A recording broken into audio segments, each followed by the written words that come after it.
First priority. Nihari గారు yes sir. And మీరు introduce చేసినటువంటి యదువంశీ తోటి మళ్ళీ నెక్స్ట్ సినిమా ఒక భారీ బడ్జెట్ సినిమా చేస్తున్నారు. అలాగే మానస్ శర్మతో కూడా నెక్స్ట్ సినిమా ఒక భారీ బడ్జెట్ సినిమా చేసే అవకాశం ఏమైనా ఉందా? మానస గారితో డెఫినెట్లీ సార్. నేను ఒకసారి ఈ ఇంటర్వ్యూలో చెప్పలేదా, నేను నాలాంటి నెపోటిజం నేను చేస్తాను సార్. పింక్ ఎలిఫెంట్ లో నేను ఇంట్రడ్యూస్ చేసిన వాళ్ళతోటి, నేను పని చేసిన వాళ్ళతోటి మళ్ళీ మళ్ళీ చేస్తా డెఫినెట్లీ. దివ్య గారు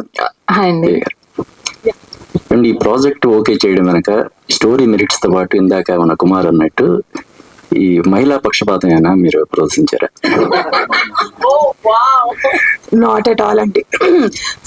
అది it was a byproduct of it and I'm very proud of the team of course. కానీ డెసిజన్ మేకింగ్ లో gender and all doesn't play role అండి. 100% కథ.